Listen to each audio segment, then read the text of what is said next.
Hey, welcome everybody back to Have a Good Time. This is John Davey. My guest here is Jacob Schut? Schut. Okay. I think I said shoot on the... I was yesterday on the podcast, I was saying that you're going to be on it tomorrow. Schut. Okay, interesting. German name, right? It's Dutch, so German enough, I guess. Yeah, Germanic, I guess you could say. Mm-hmm. Schut. Interesting. Yeah. Has your name produced a lot of confusion or whatever?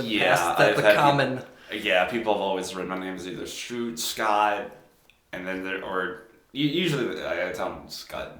Yeah. And by the second or third time they get it. Yeah, Scott. Okay, that's cool. I grew up around some people. Actually, I have a cousin by marriage who's Dutch descent. But okay, so I wanted to have you on the show because we had some interesting conversations when I was working at the coffee shop, and I thought it was cool. Usually it was like interrupted by people kind of coming, customers coming in and out, those pesky customers. Yeah, but no, which is great. But it was always fascinating to me the kind of stuff we were talking about. So.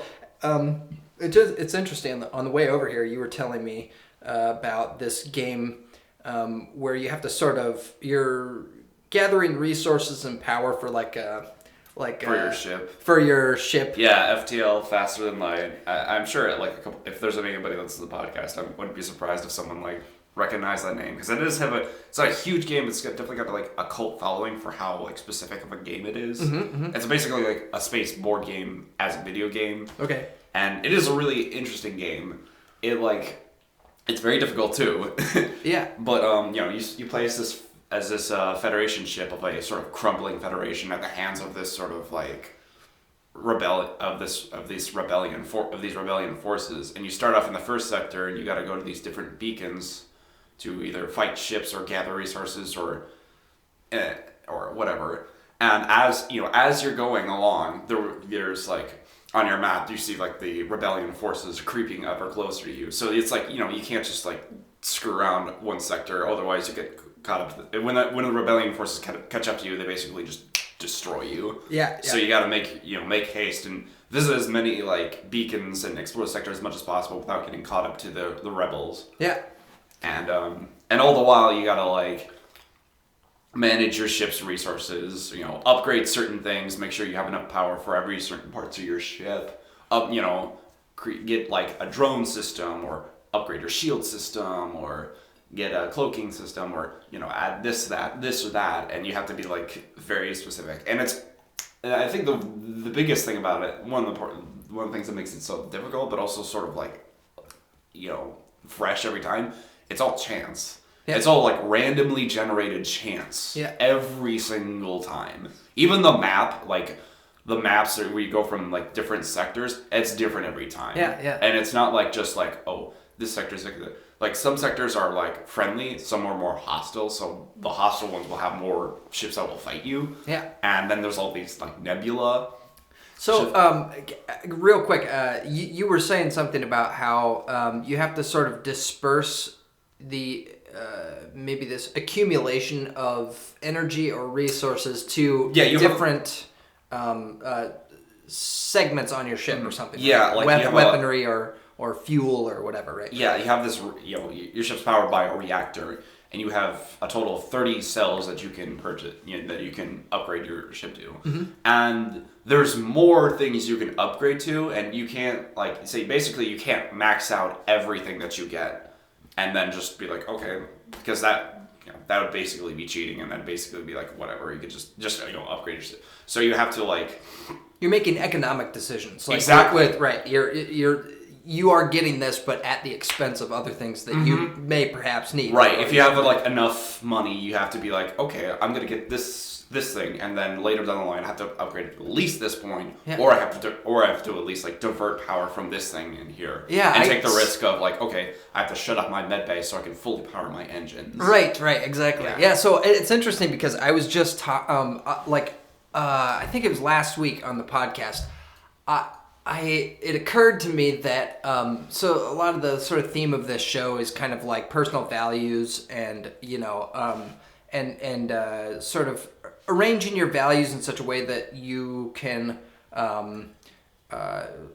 I don't know, within a certain framework, so you can sort of like achieve what you want to in the world, and whatever, dependent on your values, right? Mm-hmm. So it occurred to me that like all of these like role playing games that I watched my friends play when I was growing up and stuff had to do with there was always like certain strengths that you could kind of develop, such as magic, quickness, deception.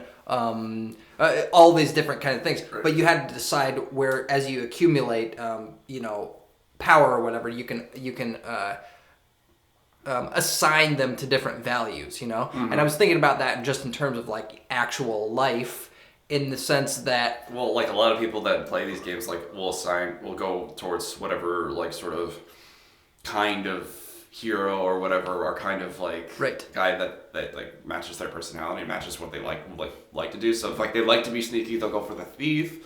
If they like to just charge in bullheadedly, they'll be the tank or the bard or whatever. Right.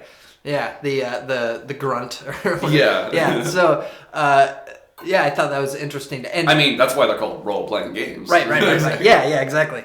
And so such as in real life, I was thinking about like actually taking that sort of principle. Maybe it's just common sense, and it was so close that I couldn't see it before or something. But if you can sort of define what your own values are to yourself and be able to articulate them, then you can pay attention to your own action and activity, and then.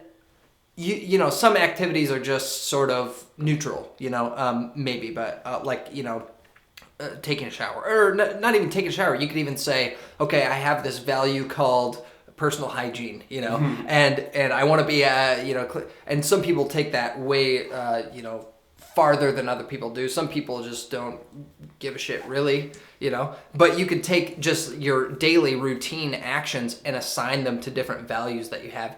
And dependent on like how you want to be and like what values you want to have, you can sort of expand those if you're able to articulate them and assign your daily actual activities to those particular values. But so when you were saying that in that game, what was it called again? Faster Than Light. Faster Than Light. Okay, yeah. That you're basically doing that, and it's in the context of this like rapidly changing, yet somewhat predictable environment. It's amazing. That's you were saying it was kind of like ingenious that it has. It's very difficult because it's random or sort of like chaotic. The environment's always changing. The fact that it's like randomly generated every single time is part of the difficulty. Most of it, like. Half the enemies you face will generally be stronger than you, but you can always like outsmart it if you just like if you play your cards right. If you have like missiles, you can shoot their shields first, or shoot their drones first. If you play smart, not hard. Yeah, that's what the whole like ethos of the game is, and that's what a lot of people do. Is like you have to sort of just like. You have to just sort of pinpoint like, all right, this fight, this guy's way stronger, but I can go this. I'll do this. And if I need to, I can back out. Yeah. But I once tweeted, work smarter, not harder. And so I spelled smarter with a D. Work smarter, not harder. So, okay, so you, not to change a thing too dramatically here, but, or drastically, but we've had some interesting discussions about your being a music major. You're a recent graduate from Northern Michigan University. Tell me a little bit about that. What your, I guess, what initiated your interest there, and then and what steps you take to sort of like follow through on that, and then what are your plans, if any, at this point to sort of like incorporate that into your life as you go forward from here as a recent post graduate? Well, It sort of like happened upon this university, honestly. Okay, you're from where? I'm from Twin Cities, Minnesota. Oh, okay, yeah, that's right. Way That's ways away. Right. And like I got an NMU pamphlet in the mail, and you know it was decorated with like canoes and like the lake, and I was just like, Right. okay, this seems cool. And we were, and my mom was like, oh, we're gonna visit NMU Duluth as well, so that's like straight east of that. So why don't we just take a few days to go visit NMU Duluth, then NMU. I didn't know there was an Or NMU. not NMU, sorry, U of M Duluth. University of Minnesota, that's right, what I meant. gotcha. So U of M Duluth and then Northern Michigan University. And she had some friends who lived in, what was it? Ashland, Wisconsin. Okay. Which is like literally halfway between, you know, Duluth and Marquette. So it was like... Is it on the south shore of Lake Superior also? Or yes, is it kind for of. in-state? Okay. Well, yeah, kind It's of. close. Well, it's like Ashland is kind of on the coast, but like her friends were a little out of town. Okay. Like, you know, it's one of those things. Yeah. And so yeah, we camped out at not camped out, but we stayed at her friend's house. We were actually late to the NMU our tour because we didn't know about the time change. We had no idea that all of Michigan was on Eastern Standard Time. Yeah. And I was just like, oh boy. We were like an hour late, but like they were like, that's fine. This happens a lot. People don't realize we're at, so they're Yeah. fine. So we were touring the campus, and it was all right. But I think what got me was that like it was like a day kind of like this. It was all sunny. It was breezy, but it was like 50 degrees. I'm like, okay, this is cool. Yeah. I think I'll go here. Yeah, cool. And then I learned about like how price of the price of it, and it was like how ridiculously like cheap it was compared to like the other universities. Yep. And I needed like so many scholarships before it was still just not that expensive. And I was like, okay, I could work over the summer and basically like, you know, I lived in the dorms for 3 years, so it was like I could work over summer and basically just fund the rest of my time there. That's amazing. Yeah. That's amazing. That's kind of unheard of, at least I would say, in our generation. Like my grandpa has stories of like, you know, he went to Purdue University, and you know, he just waited tables or whatever, or bussed tables to pay for college, like back whenever that was, in the 30s, I think, or no, maybe it was in the 40s after he got back from the war. But it's kind of unheard of. Well, then like I guess like my third year I lost a couple scholarships, and I realized how expensive the dorms were. Mm-hmm. So I ended up moving out of the dorms in my fourth year. Well, like the last full year I had, I found a house and I rented that out. And then I realized, oh crap, like without a meal plan and without it, like you have to pay for your own stuff. So I was in between a couple of jobs. For the first couple of months, I had money, like the fourth year, and then I had a job at Arby's that was here for like only a few years, and I was there for a month, and I was gone. I put in my 2 weeks in. Yeah. And because for one, I don't have a car, and I was desperate for a job, so I was like, okay, I'll go whatever. But then when I told my roommate I was at Arby's, I was like, have you ever had a winter up here? You don't have a car, dude. And I was like, yeah. Oh crap. I didn't really think about it, and I had like morning shifts, so 8 a.m. and so it'd be like 7 in the morning, and I'd be like biking up Fair Avenue and up like all those streets. Yeah. I was like, yeah, this is not happening anymore. Plus, the management was awful at Arby's. You know, it shut down because they had like flies in the kitchen, and there was like 4 different managers trying to manage like weekly shifts. It was awful. Yeah. Yeah, but then so I got out of that, and I coasted for a few months off of what little money I had. But then I finally managed to get a job at Jimmy John's, and it was like a block away. And everyone was like, why don't you just get a job at Jimmy John's? I'm like, I'm trying. Because I always have like a mountain of resume, of like applications and whatever. So I managed to finally get like an interview at Jimmy John's. And it was like the day before leaving for Christmas break. And I told him, yeah, I'm coming back for Christmas break, but I'll come back like the day I'll be here for New Year's Eve. It's like, tell you what, like, we'll get you the sandwich test if you have all the sandwiches memorized. It's like, because that's what you got to do. So I went back home for Christmas, came back for New Year's. New Year's Day, I got a sandwich test, and I screwed up a couple sandwiches, but the manager was like, you know what, you got most of the sandwiches right. You actually said you said you do flashcards. I'm just gonna hire you. Let's just do it. Yeah, nice. You try you've put in the effort, and now I feel like you'll do well here. And that was like a year and a half ago. So that wasn't like this last New Year's, but the New Year's before. Yeah, okay. New Year's Day 2016. Okay, cool. Yeah, right on. Mm-hmm. Yeah, cool. So and then as far as like the music stuff, I mean, that was also sort of accidental.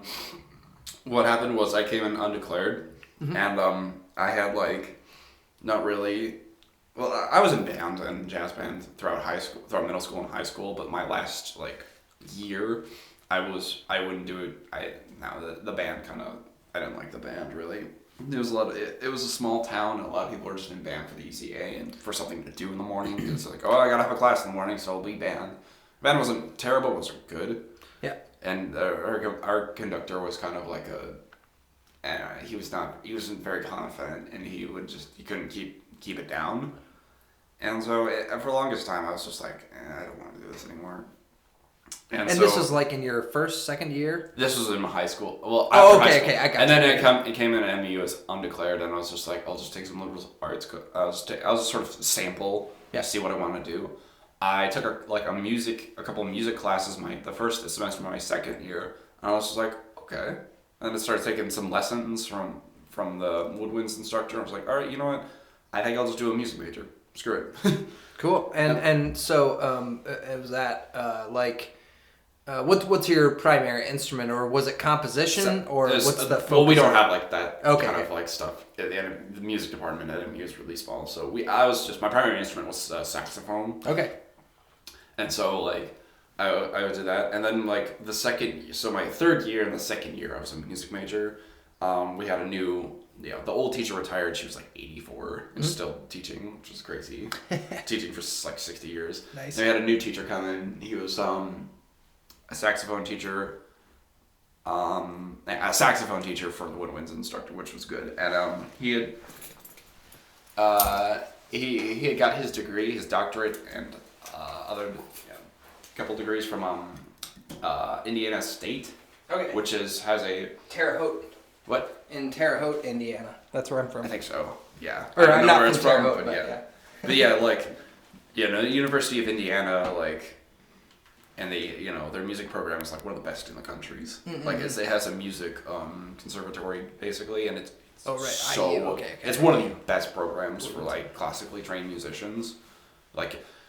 Like when I played my senior recital music, my teacher was like, "Yeah, you're probably not getting any." I was like, "Why not?" It's like the pieces you played at your senior recital, freshmen are playing them as entrance auditions as undergrads. I'm like, oh, it's just like you're like. I mean, granted, you have a chance, but like, it's like it's got to be difficult. And So it's like okay, but that's where he got his degree from, and he's a freaking like ridiculously good saxophone player. He's like. He's a world-class player, and he knows a lot of people in the saxophone like world, and I didn't even know about it. Like, I wonder if there's a magazine called Saxophone Magazine. Oh, there totally is. There's probably there totally is. That's awesome. No, like that's awesome. Oh, there absolutely is. There's a whole like world of saxophone music, and which was news to me, but like that's awesome. Yeah.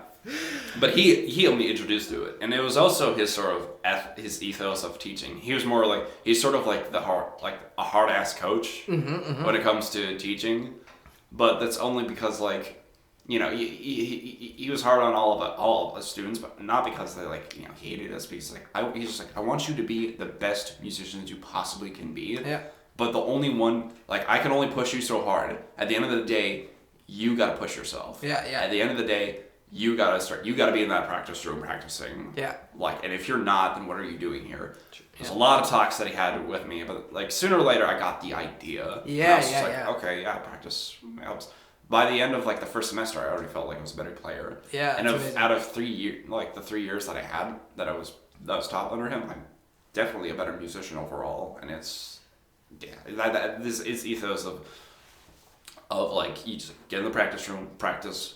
And like it works. Yep. It's frustrating, harsh, but it works. Yeah, and he's not wrong, and he's one of the best saxophonists ever. So I can't really. I know it's amazing. I know, just seeing somebody be competent at something, and then like having that be the foundation for being tough on somebody, I think is a totally valid like thing to be. I just not to change the topic too much, but I really loved. I watched this show, Kitchen Nightmares, with Gordon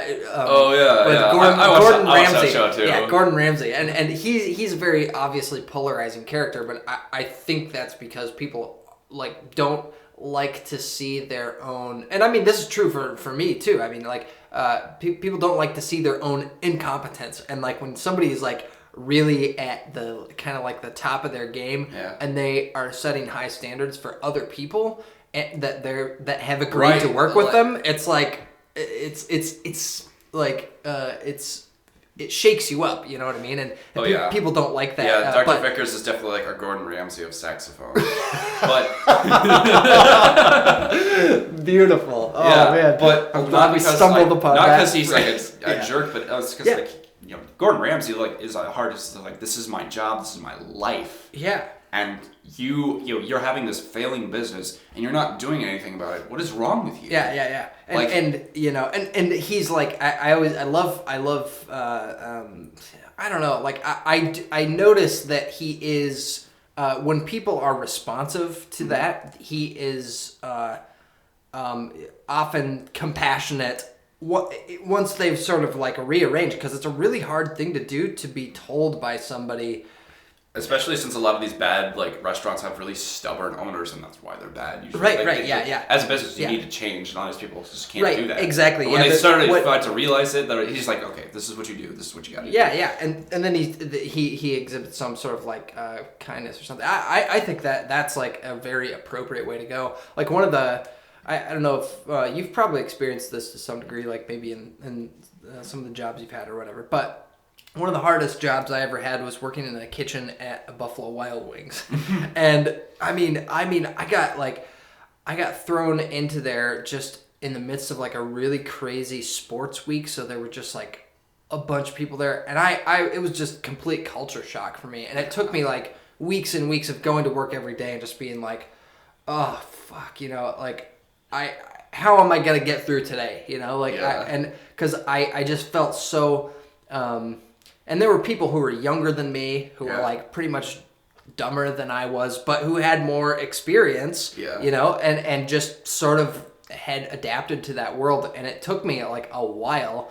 And that was a really important, like I worked there for like 6 months, and that was a really, really important like time for me, because like in the world that like I had been in prior to that, I pretty much had gained some level of like mastery of this certain thing. And so in that context, it felt like, oh, well, yeah, like life is pretty easy, like, it's like, I know I can predict sort of particular kinds of outcomes. If I put myself into this situation, I can predict a number of different outcomes and what I am capable of doing in response to those. But in this is just a totally different new world. Sort of sidewind you. Oh man, yeah. I mean, like hard, and I was like desperate for a job at that point. So I just had to be there, and like when you don't have any option except to just go forward and push through something that's really difficult or even seems impossible.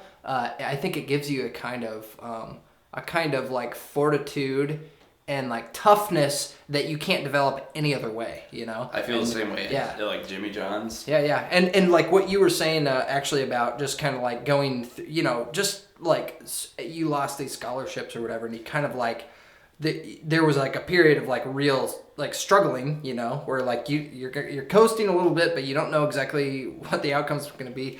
And, you can only sort of like avoid the anxiety that's produced by thinking about that too much for so long before you kind of run into your limitations, you know what I mean? And that's a scary thing to encounter, but I think if you can sort of like build the expectation that life is difficult, or like the Buddhists say, kind of like life is suffering. Life is suffering. And into your expectation about how you're gonna interact with things, and like then I would say you have a better chance of overcoming challenging things, and even like maybe to some degree, I don't know if this is healthy or if it's pathological or whatever, but like even inviting some of that in so that you can sort of wrestle with it, when things seem like they're going to be easy, I don't know, then maybe sometimes it is good to sort of introduce a little bit of the unexpected into your your existing world. Or some people really do just become very comfortable living in chaos all the time. You see this often with like artists or whatever, are notoriously messy and have things strewn about their space, and they don't care that there's clutter, and it would drive an A-type personality just up the wall to be in that I see sort of this, like what you're talking about, manifest at Jimmy John's when people come in thinking, oh, it's just a fast food job, like whatever. But it's like, it's still a job. Yeah. And when people don't treat it, it's frustrating to me. And I try to show people how to do things, and they're just like, okay, whatever. Just like, no, you gotta do it like this. Yeah, yeah. And then they seem stressed out at a moment, like in a rush, like a low lunch rush or a bar rush or something like that. And it's just like, well, welcome to a job. Yeah. And it's just be like, I can't deal with this stress. I'm not doing this job. I'm like, well, don't expect any. See, like, any job you have is training for the next job. That's how I think of it. And like, if you're gonna suck at a fast food job, like, you're gonna be, are you just suddenly gonna be like miraculously better at your office job? Right. Yeah. Like. Yeah. Whatever job after, even if it's easier, you still don't know how to deal with it. Right. And it gets frustrating when people just sort of like, just kind of give up and just don't care, and it's just like. Okay. Well, yeah, and I've thought I probably since I was 17 or 18, I've accidentally put myself into really kind of desperate situations. I remember when I first started playing music. I bought a van from this guy, and I had one of my sisters drive me to Southern Illinois from where I lived. It was like 4 hours away, and I got the van from this guy. She drove back in her car. I didn't have a cell phone at the time. Yeah. So I bought this van from this guy, and which, I mean, it's okay. So then on the way back, driving back from Illinois, it broke down on the side of the road. I didn't have a cell phone. I didn't know what was wrong with it. I thought I'd just run out of gas because I was like low on gas. And so I ended up walking across this field to these farmhouses, and this guy...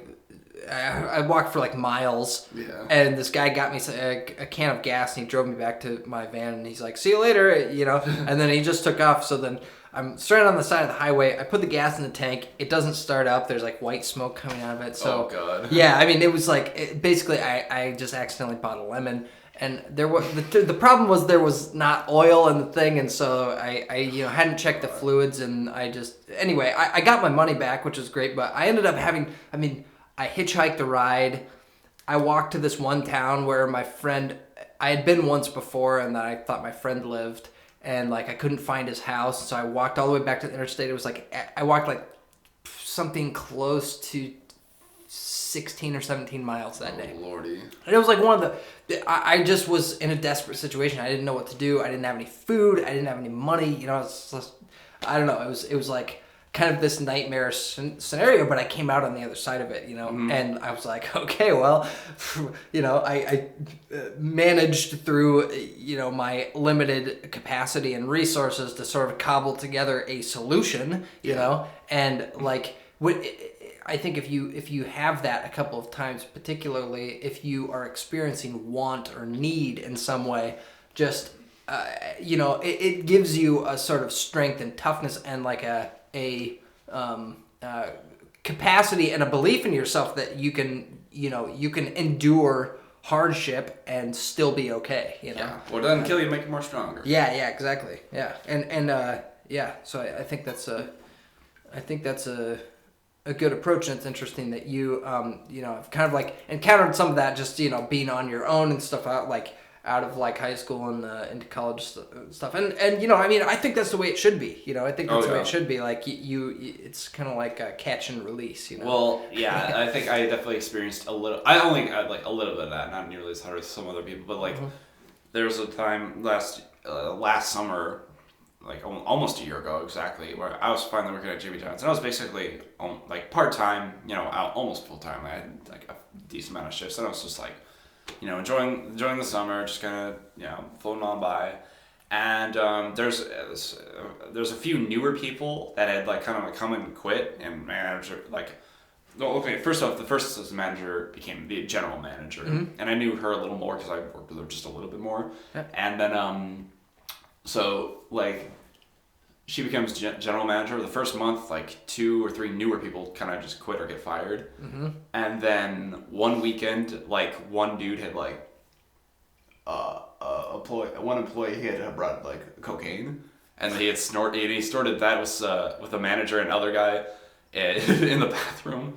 And one of them actually told the owner of the franchise, and so they all got fired. So we had a closing. The closing. Wait. I'm sorry, not to dig too deep into like other people's stuff, but you're saying that one of the people who did coke in the bathroom at the Jimmy John's worked here. Oh yeah. They told the regional or the manager of the UP franchise. Okay. Wow. Yeah. Why did they do that? Because. Well, like one guy was a delivery driver, and he was going through a very rough part of his life. Okay. And he just started getting into cocaine. So, and like this is what cocaine does to you. You just kind of feel like you're on top of the world, but then you're not. Yeah. Okay. And, so he experienced some guilt or something about it. One of them certainly did. Yeah. 2 out of the 3 people were fired definitely feel guilty. One of them does not, but that's something totally different. Yeah. Anywho, so like a manager gets fired, and we basically have 60 hours of work that needs to be covered, along with, and then like the GM also gets word that like one other person who had been hired a few months ago is quitting for just got another job, and so officially it's like we were officially at like half staff. Yeah. And I'm just like, there's like all these hours just on the board that's like we need to cover. It's like I can cover like this, that, but I'm gonna be like overtime. I'm covering more. And she's like, that's fine. And then, so I'm covering these shifts, and I'm just working like a dog for a few months, and then there's another manager who becomes like a PIC, but then he has to like. Then he has to like leave in January, February because he wants to go back downstate for another job and to get back into school. So I basically get into it's what's called PIC, person in charge, which means it's basically like pre-manager. I can take over manager shifts basically. Yeah. And so I managed to get like managing shifts. Right. And then, is it different pay? It's a slight pay bump. Okay. Yeah. And it not by much, but it's still something. Yeah. But if I'm PIC, like it also means I have a better shot at being like a second assistant or even assistant manager. Yeah. Which is cool. And like after last summer, I was just like, ooh. Yeah. But like I don't think anybody suffered as much as like my GM, who was probably because I covered so many shifts and I worked with her so much, I became really good friends with her. Yeah. The first month of being a general manager, half her staff is gone, and she has all these shifts she gotta pick up. And then we had July 4th weekend, which was that night I had like picked up a closing shift for, and that was one of the busiest nights of the year. Yeah. It was like the whole week was just that's another thing, another topic that I've thought a lot about in the past, but maybe hasn't necessarily made it onto this show. Is that enduring hardship, not just by yourself, but with somebody else, is definitely pretty much a huge intimacy-inducing process. You know, mm-hmm.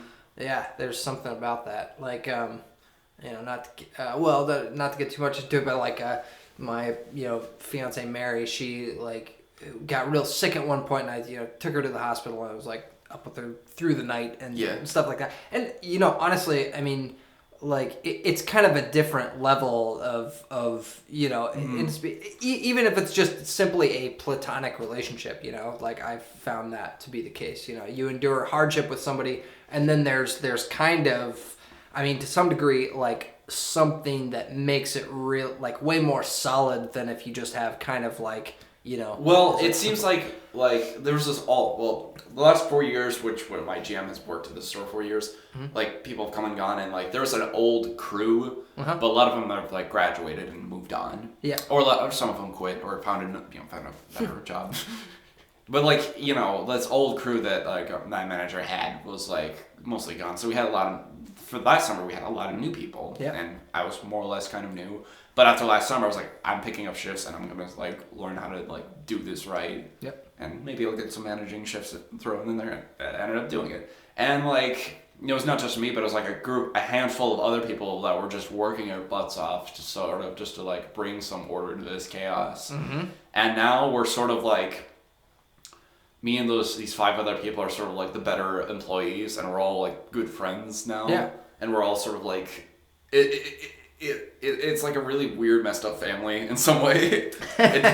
Yeah. Fast food.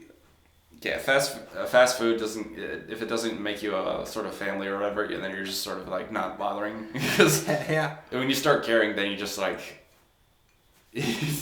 you end up meeting some interesting people. It's just totally, man. Like that's another thing. Like for a handful of years there, like I would say 90% of the people that I associated with and considered my friends and stuff were other songwriters or people in bands, other musicians essentially. And that was great. It served that, sort of served its purpose. And the people that I knew who weren't that were sort of, associated by proxy with those people, and I was friends with them, for various reasons. But like, like when I sort of got thrown into so I was like, I think I must have been 24, 25 before I ever got my first like real job, outside of the context of music.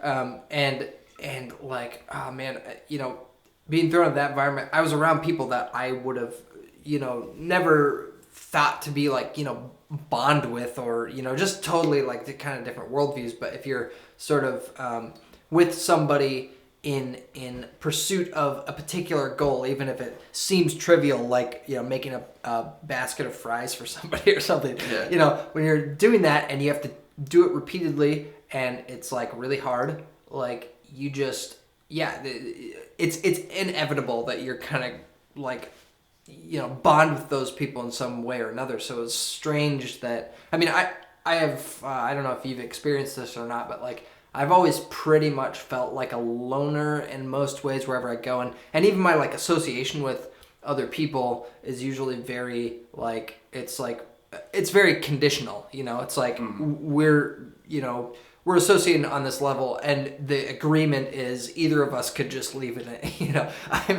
Like depart from this interaction at any time, and it would be totally fine.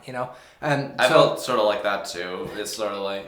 One thing, like, we never, like, the town I grew up in, I wasn't really born in. I was born in some place in Twin Cities, then we moved to one place, then we moved to another, then we finally settled down in one town for a while, but it kind of sucked, and my high school was kind of, I don't know, I was somebody different in high school, and I had a hard time getting along with people, and the people that did get along, like, as soon as I went to college, I kind of just stopped talking to them. And so, and then in college, it's like I just had trouble like talking to people in general, and it was like hard to, find people. But the people that I did like end up bonding with were like also kind of a bunch of weirdos too. Yeah. That's and then, or also like then I finally get my job at Jimmy John's, and are also a bunch of weirdos. So it's conditional, but at the same time, like when you finally like get enough time to like meet with people and be around people, you realize how. I think finally that like I've reached a point where I can interact with people and I can be like friends with people, but like I realize like socialization isn't that hard. Talking with people is not that hard. Yeah. But which seems to be a problem because like people around my age group, definitely like millennials, seem to have a lot of problems with like socializing, and that's. I heard recently that there's some study, I can't remember where I heard it, that people now, like millennials, basically there's have the same degree of like in terms of like social anxiety, and have essentially the same kind of emotional problems and challenges as a typical psychiatric patient in the 1950s. Damn. I believe it. I totally believe it. Right. And there's probably a multitude of reasons for it. Yeah. And I think the problem is, I think for one thing, like disorders like like autism and anxiety get overdiagnosed because they're broad, but at the same time, like maybe that many people just have those problems. I think another thing is that the first solution is medication, and I mean not that medication is a bad thing, like necessarily. Right. If it's like, if it's people the who are, difference between, I absolutely despise people who are anti-vaccine. That's never a good reason. They always back up shitty studies. There's a guy. Also, my roommates had some.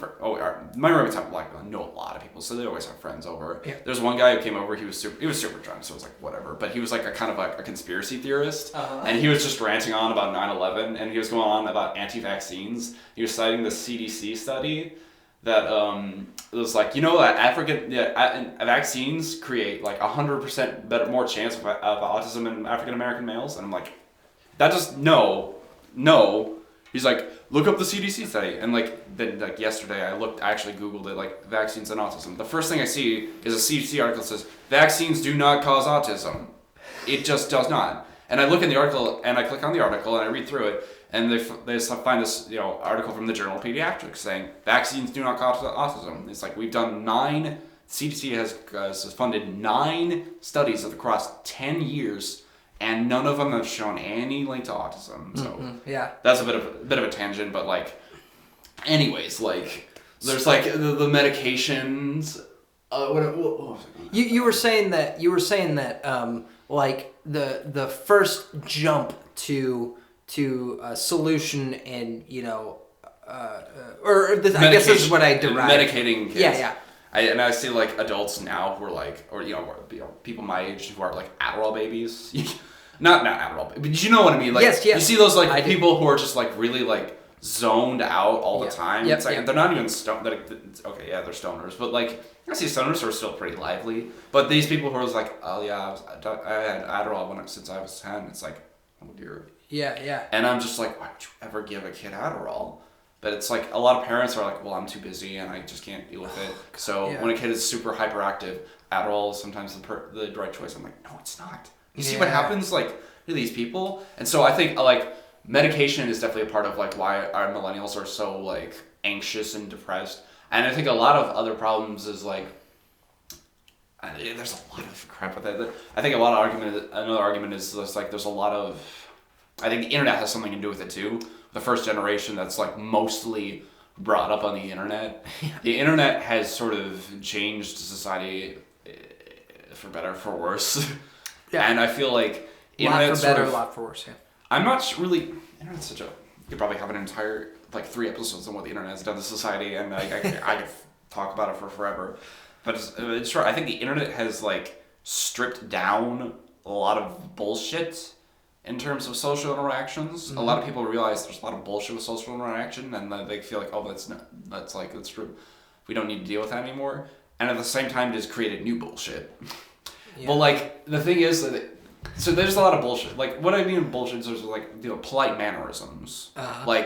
It's just you have to say hello, goodbye, whatever. That seems silly. I was on Tumblr for a year, and there's a lot of people who think like that, and who think oh, this is just silly that you have to do all this stuff. I have to make a conversation with people.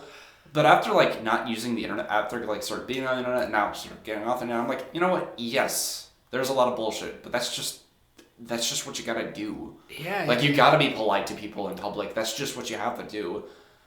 Yeah. There's a lot of shit you gotta go through in interactions. I feel millennials, they because there's so much internet, there's a lot of millennials that spend a lot of time on the internet. There's studies to back this. They say kids on average today are spending so much time on the internet that that's having severe noticeable you see brains actually developing a different way as opposed to if they don't have as much screen time. It literally changes your brain structure. Right, exactly. Terrifying. Yeah. So you gotta wonder what these people who are basically adults now but cannot deal with social interaction, and it's just they complain about it. It's well, then what do you do? It reminds me of exactly. It reminds me of I used to I was in my early 20s. I was went on a big H.G. Wells kick, and I was reading all this H.G. Wells and War of the Worlds, in particular, and then also The Time Machine. Both those books, he has sort of examples of like War of the Worlds. He touches on it a little bit less, but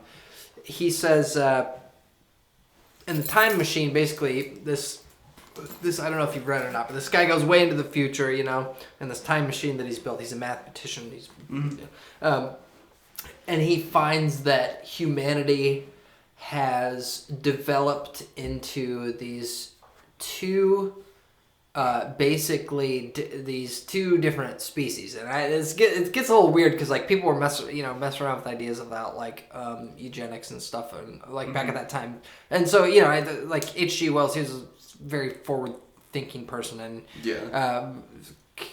kind of like crazy, but so he has this idea that humanity develops into like I think they're called the Morlocks and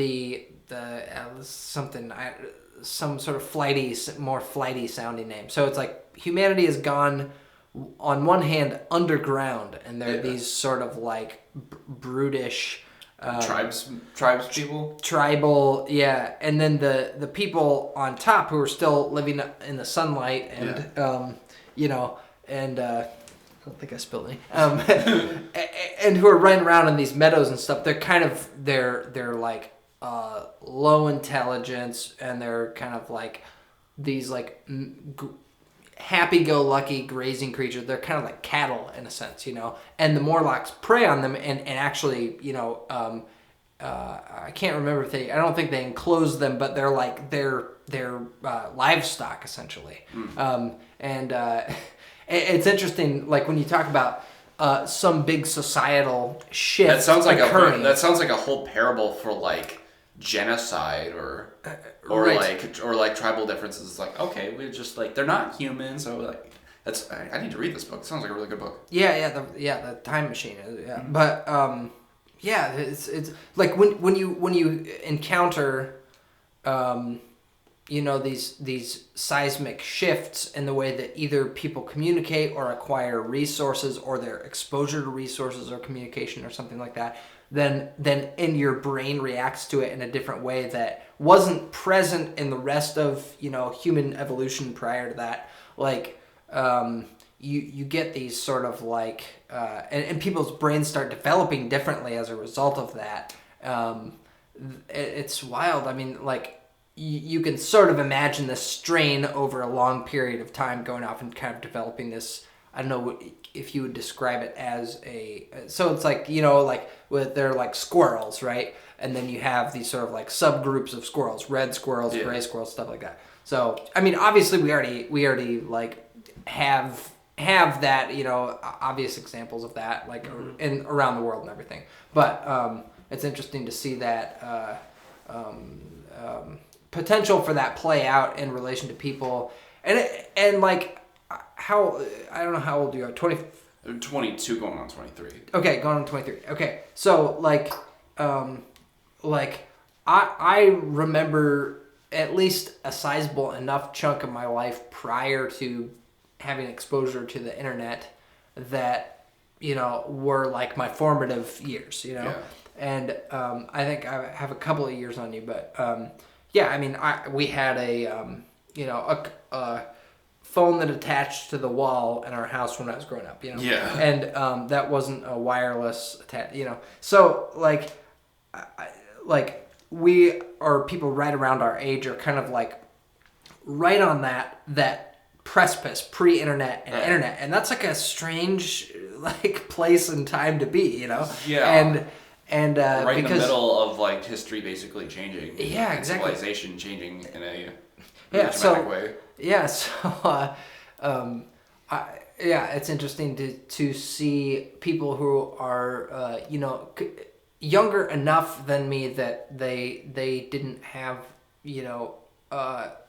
there wasn't that before period like there was for me, and it's such a I mean, it's hard to even fathom that dramatic of a change, going from the way things were into internet world, You gotta remember then you gotta think of like what what the next 40 years is gonna be. What a kid's gonna be like when we're middle age and whatever. Well, dude, I mean, like even my my nieces and nephews, like they are, they're absolute whizzes with iPads and stuff like that. They're just because it's like developed intuitively, and so their brains are totally developing in like a lot of different ways. So it's like, man, I wonder what like the long term effect of that is. I'm actually I'm very I see the sort of like caution and stuff, but as a believer in like free market economics and stuff, like I think that that's actually a positive change for humanity on the whole.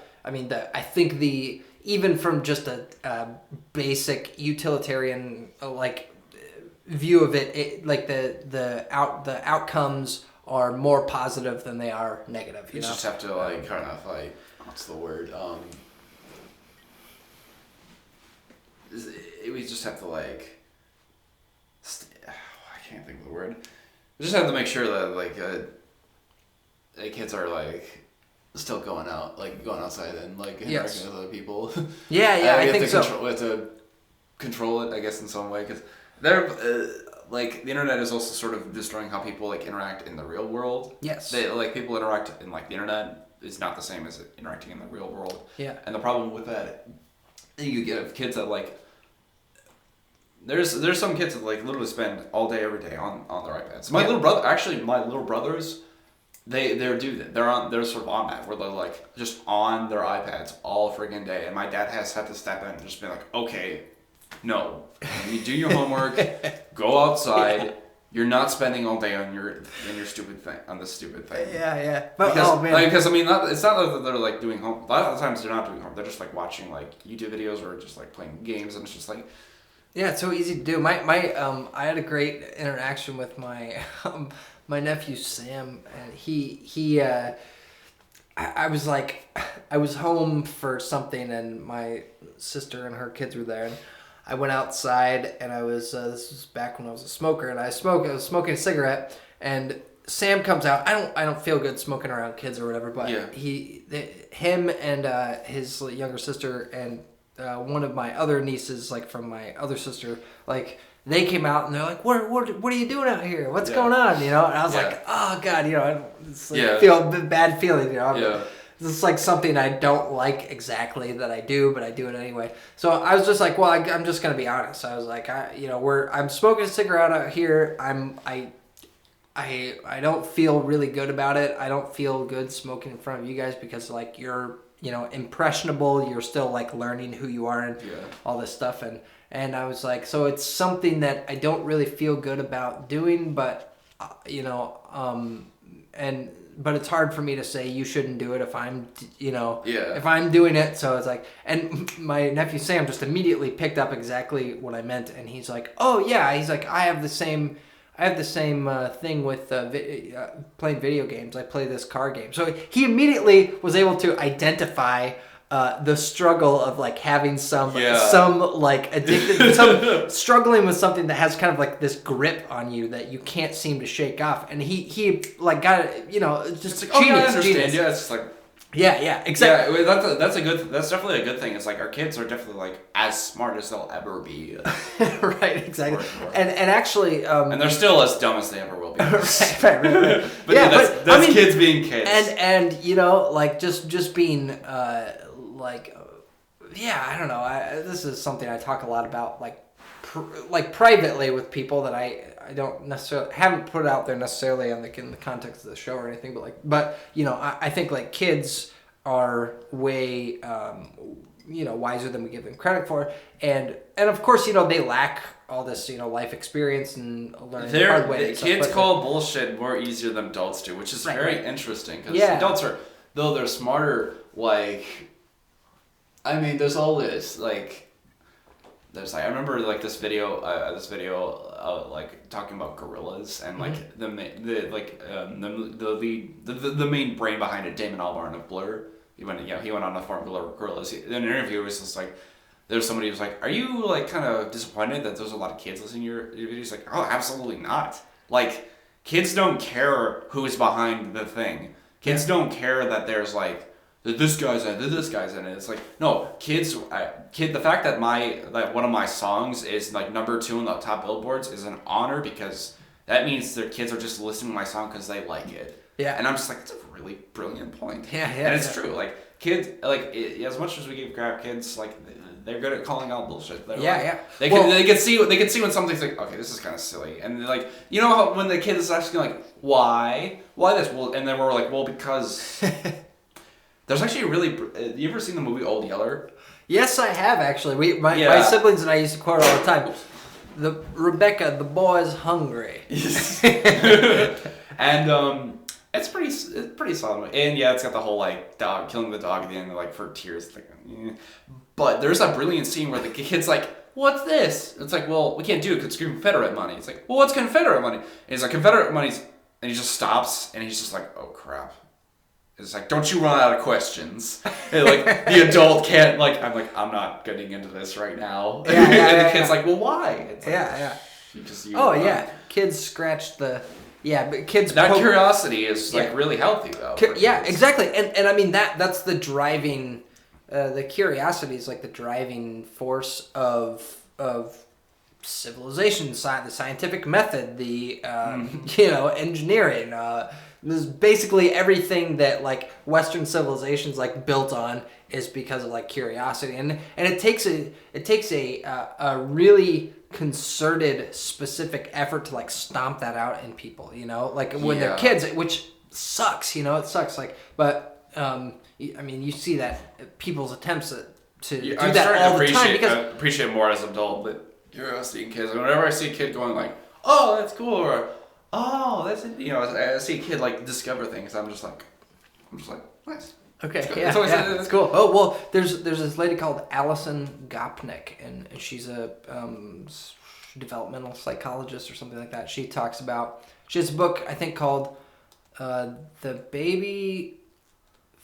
Baby Philosopher, Toddler Scientist" or something like that. So, baby philosophist. I feel like I've heard the title of the book. I know what you're talking about. And she and some other psychologists compiled a bunch of. She wrote the book, but it was based on these studies of kids who were like I think 18 months, who they constructed all these tests, and kids were basically like babies were doing moral reasoning. At like a very rough equivalent of moral reasoning by the age of like a year and a half old or something crazy like that. Like and so I've heard it's amazing, said, but I'm not surprised. I've heard it said like this that we so the language of like ethics and stuff is universal. For it to be ethics, for something to be ethics, it has to be universalized. And humans are basically universalization machines. Like we're created to make sort of abstractions, these broad abstractions about things, and that's like what makes us human. It's like the new part of our brain that differentiates us from animals, and the fact that we can abstract something or step outside of our mind and observe, something like the fact that skepticism, like I'm going to be, I'm curious about this, and you're telling me that it's something, and I'm going to be skeptical until I test it or try it out for myself, or I trust you enough to, to believe what you're telling me. Like the skepticism and universalizing, or the capacity to abstract and that natural curiosity is basically what it makes children threatening to like kind of institutions and also people in positions of power, because usually those positions of power are established on the basis of some pretty like flimsy claims about why those people should be in those positions, like that the childlike curiosity and stuff, that's humans' native language, but prior to like spoken language or written language, like we are already skeptical and we're already testing everything, like scientists. Like you see how like monkeys sort of like figure out shit. You'll look at a zoo and you see how like a monkey kind of like is messing with certain rocks, or messing with certain trees. And it's like curious. It's like, and I mean, like your cousin. That's evolutionarily we're like cousins of those, and it's like tens of thousands of years ago. That's probably how we're finding out how fire works, because I'm sure some like not Neanderthal, because we're not necessarily Neanderthals, but like some hominid at some point was like playing with a rock, and he was like, and it's like you saw a spark. It's like, oh, what's that? And then it started to catch fire, and then he's like, and I'm sure a couple fires were started. But then when they like gathered sticks, when they realized, oh, these sticks can catch fire when these big bright things come out. Easier than and these then other then things. these things like warm up. It's like, yeah. And when man creates fire, and then the sort of childlike curiosity stems from that, because that's just in our nature. Right. Yeah, it's amazing. I kind of regret being a music major now, because now I'm like really into like psychology. Like some of my favorite people as of now like are Jonathan Haidt, Sam Harris, Jordan Peterson, and a fair amount. You know about Jordan Peterson? Oh yeah, dude. I've actually on this show I talk about Jordan Peterson like nonstop. I can't turn it off, because like everything that I've like, I don't know. He really well articulates. I've always, every time I hear about Jordan, I love him. At the same time, I'm always mad, because like there's so many people who are just like, oh, well, he's bigoted. He's an alt-right person. It's like, well, you should read his lectures and see how like he's the opposite of bigoted. Yeah. You'll see even in conversations with the people he hates, he's still polite. He's still like, in that one video where like all these like trans activists are sort of like grilling him. Yeah. There's people like interrupting one person holding camera. And he's just like, "Will you let her finish?" He's like saying to a person who's like verbally assaulting him, just like, "Let her finish. Stop interrupting him." He's like, "This is such a principled man. Like, how can you say he's a big?" Yeah. Oh my lord. Yeah. He's the man. Like he's like, I've been on a huge kick lately, and I can't stop. He's like one of those people that who come into my sort of view, and the great thing is, who comes into my view, and then I sort of reorient the way that I am seeing everything to kind of like what this person's talking about, because they're making so much sense, you know. Mm-hmm. And I like that he's kind of I respond well to I like that he's willing to embrace the sort of like Platonic idea about like structure, or, you know, things existing pre our memory and existing in sort of this pre-realm, which I think essence before existence. Yeah, well, no, like the essence arises out of like biological existence. So like he talks about how I've only seen so many of his like. There's so many goddamn lectures. Oh, I know. And there's so many clips that I can't. There's endless clips of his. Yeah, I know. And I'm just like, I only have so much time. Just find his podcast on iTunes or whatever. Okay. If you can do it, and it's I think there's 16 episodes, and he covers a lot of what I've watched. He spends an hour on like one paragraph of Nietzsche, which I still need to see that lecture. But man, that just. Yeah. He's a powerhouse, man. Like he's amazing.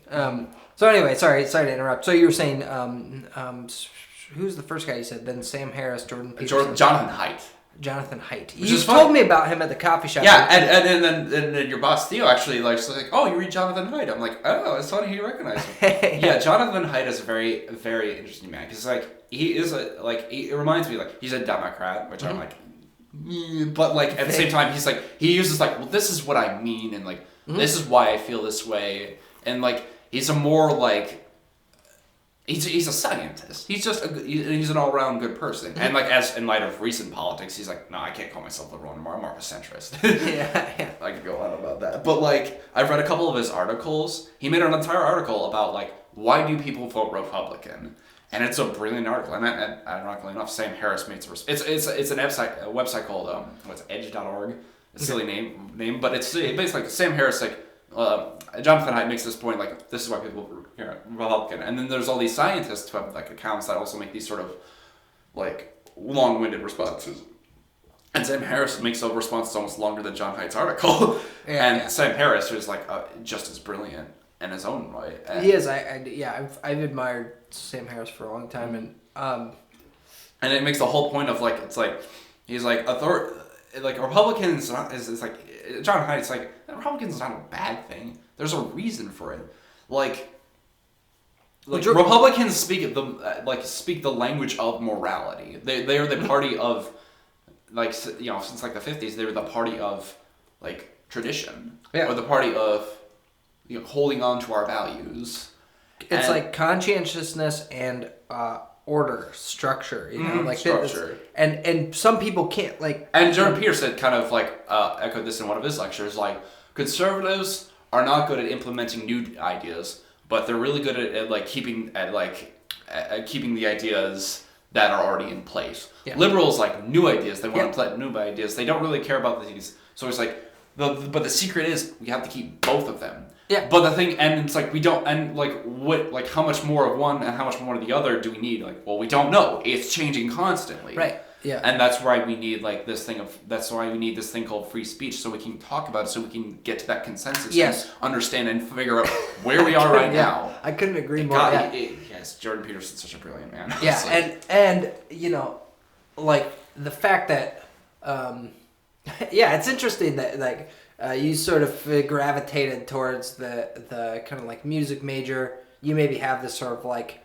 openness to new ideas and stuff like that. And I find myself in the same boat. And so like I was saying on the podcast yesterday before you came on, I was like, there's like Jacob has this sort of like peculiar way of talking. It kind of reminds me of my brother Joe, you know, and maybe also myself a little bit. But I think there's some I'm always kind of interested in trying to find like what the commonality when I feel like a connection with someone, particularly in like conversation about, you know, abstract ideas or whatever. If it feels some sort of like connection with someone like right off the bat, then I'm like, my brain starts going and I'm trying to figure out what that is exactly. And that's, you know, that's like part of how I connect with people. But so that kind of like openness, the sort of like free speech and stuff. It's interesting that both of us are sort of coming from this like attraction to music, and maybe both of us have a temperament that is more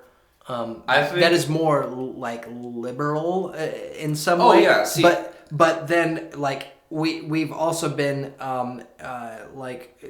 Did you grow up in a conservative household? Yeah. So did I. Yeah. And I think that's what's so important. Yeah. And I respect conservatism. Yeah. And in some ways I would also call myself conservative. But then there's some things conservatives say. It's like, well, no, I don't agree with that. So I would call myself maybe liberal. Libertarian or something. I would definitely call myself libertarian, really. Yeah. Okay. Well, see, there's some, and so I want to make a couple of points here. Okay. I think that the reason like we're so open is one, like we're musicians and like more of us. I guess you could call maybe I shouldn't call myself scholarly musically, but like I've studied music more than I've played live gigs. Right. Okay. Which I sort of regret doing, but like I want to start sooner or later, and I want to talk about that later if we can. Okay. But I've gotten into underground music. My time that I spent a lot on internet. There's I spent my time on a music forum. There was just like, oh, look at this band, this super obscure band with all these different genres. So it's like, okay. And listened, I was like, oh, this is good.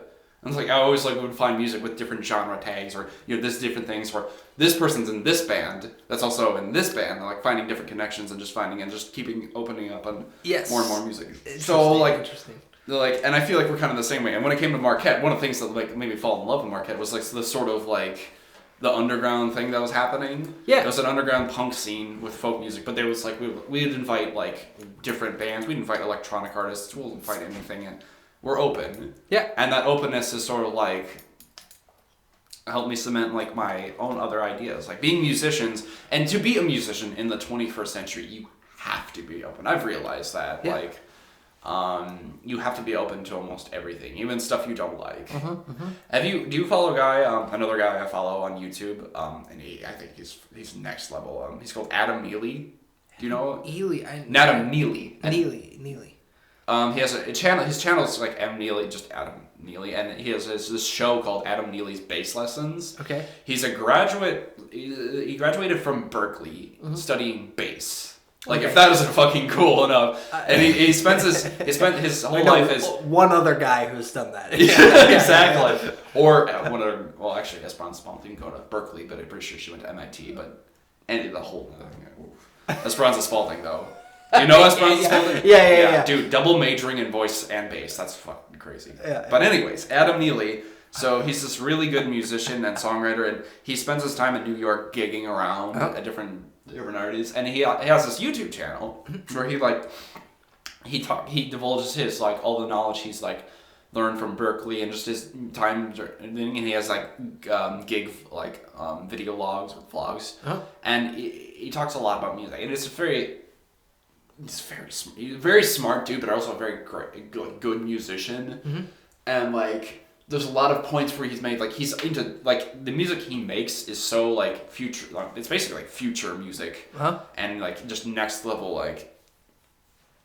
Like this is what pop music will probably go to, but like a lot of what he stresses, I feel like that he's sort of stressing, like if not like up front, definitely like sort of subtly, is like being open. You know, like you got to be open to different things. He incorporates all kinds of different things into it in like the music he plays, and he plays in all different kinds of bands. So I feel like that has helped me sometimes, by like to be a well-rounded and like successful, or like you know. To break even, I guess, as a musician, you just gotta be open. You gotta be open to things, and I feel like that applies to. I think from there it applies to almost anything, really, in terms of like politics, in terms of socializing, in terms of science, in terms of anything. You have to be open to new ideas. You have to start changing. You know, you got to start changing. You got to be open to talk about different ideas, because if I were to just been like hard. If I just went like hard left, and then I probably would have been just like, oh, you do this or you don't, you know. But if I would have like followed my dad, just like followed my dad, who's like, you know, pretty conservative, and like, you know, very Republican. I feel like there's a difference between like conservative, which is a spectrum, and Republican is kind of just like a little chunk of that spectrum, which is like you're very specific. It's a very specific. It's a party. It's an American, you know, political party. And even for anything to survive, you have to like be open to it. And the problem that I'm seeing that is not so much from conservatives. In fact, I feel like as of like the last few years, I've realized the Republican Party is way more open than the Democrat Party. Yeah. And like liberal, I can't call myself liberal anymore, because liberals are really not liberal anymore. You're seeing them really shut down on free speech. Like, oh, if you're a Trump supporter, no, you don't have a say. Right. I never ever platform, right? Like, I never believe. Like, when people disagree with me, I get like frustrated and you know whatever.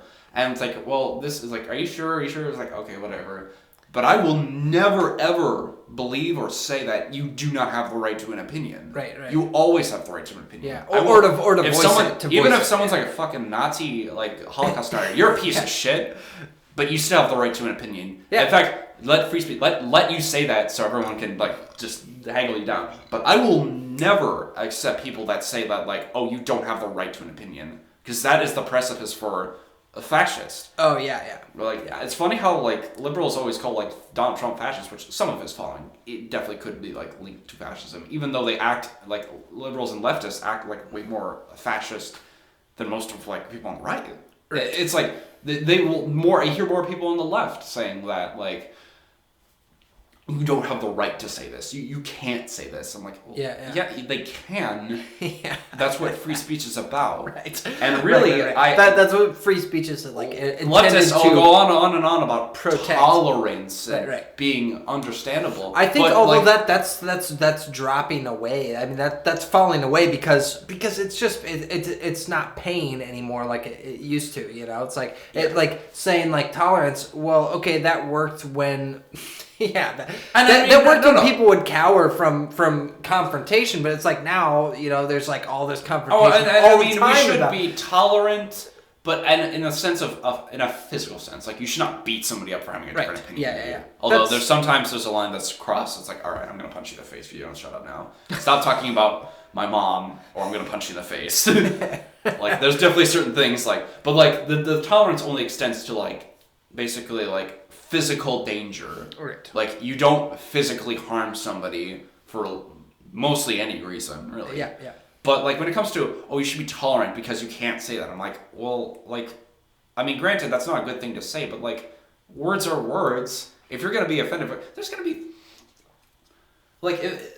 there's gonna be people who say shit about you all the time. There are people that say shit behind your back There's people that say shit behind my back because I make mistakes, but it's whatever. I can't, because you can't control people. Yeah. You can't control people saying, and trying to do that is dangerous. Yeah. It's wrong, and it's wrong. And it's also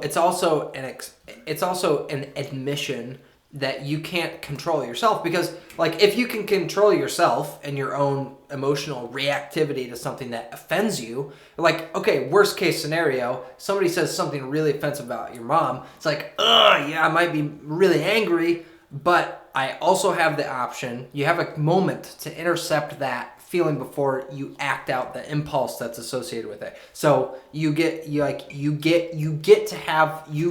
choice, you have the choice to walk away from that situation and say, fuck you or whatever, Yeah, for the most part, it's usually not worth it. Right, yeah, it's not worth it. Like, I'm offended. Okay, I accept that about myself. But like, if you don't have that internal center of control, then you're going to try to control other people so that you can feel some sense of like order or will, because if you don't have any will over your own reaction, okay, you're still a biological organism. Every biological organism has the, essentially what Nietzsche called the will to power, if I'm understanding it correctly. Yeah. Is like everything has the will to power. So it's like, from the tiniest amoeba, it wants to devour other things so that itself can grow. It's like, well, okay, like mastery over ourself at this way more complex level, like that the humans are operating at. Yeah, the ability to be abstract and sort of step out of ourselves. Yeah. When you have mastery over yourself, okay, that satisfies the biological urge to will to power. If you have control over yourself, and it's not like, this is why Nietzsche was one of the most brilliant people ever. People don't realize it.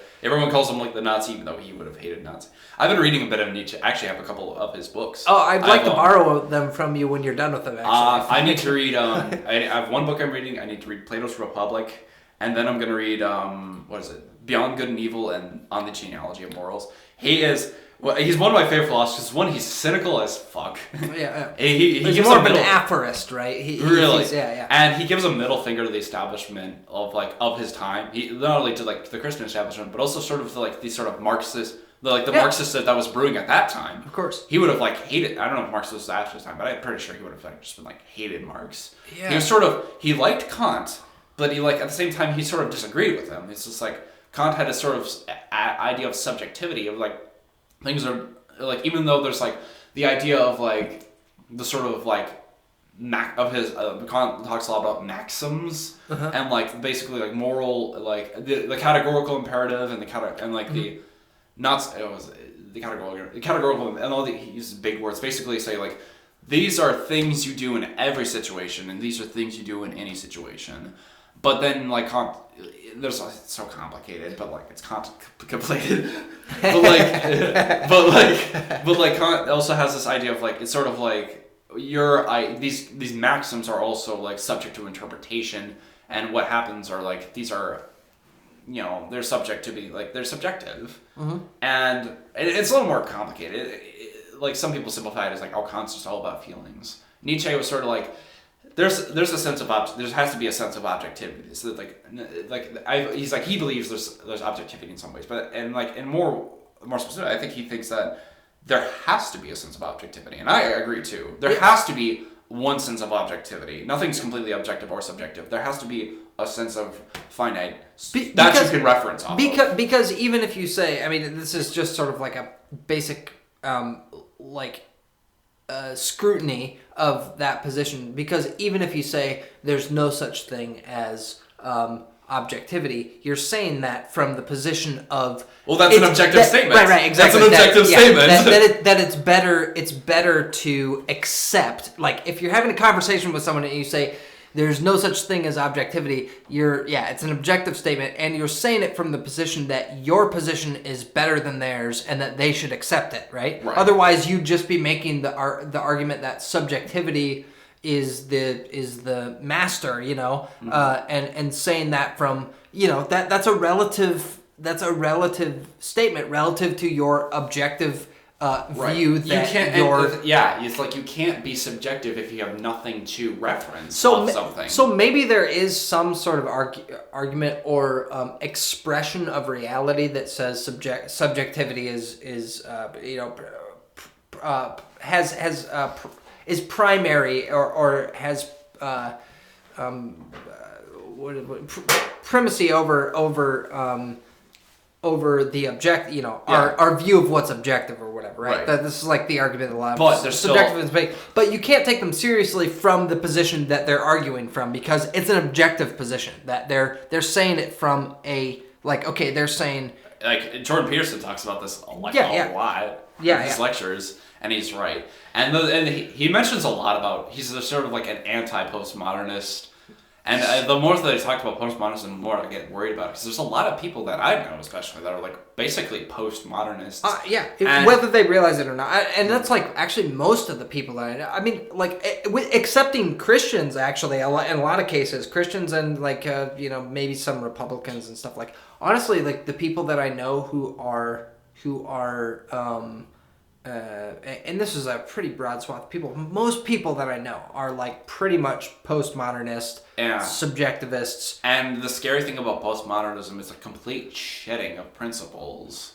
Mm-hmm. And I mean, like, whatever you want to do, you do it, but don't screw with other people. Yeah, that's my thing, and that's why I'm not a postmodern. I can't be a postmodernist. Right. I called me a postmodernist, and I was borderline offended by it. I actually kind of was offended by it. She's like, this is a girl of mine, a girl I know, and I mean, like, I don't want to be like a dick, but she's nice, but she's not like. She takes gender study classes. I'm sorry, that's a terrible thing to say, but that's not offensive to me. Let's be honest, like, they're useless classes, and they're basically fronts to indoctrinate Marxist people, because she didn't say a word about white privilege or socialist or like 1% shit until she started taking these gender studies classes. Mm-hmm. Coincidence? Obviously not, because it's. But like, she called me a postmodern, and like, not a postmodernist, a postmodern. Like, maybe you're a postmodern. I'm like, no, I am not. Like, excuse me, but no, I am not.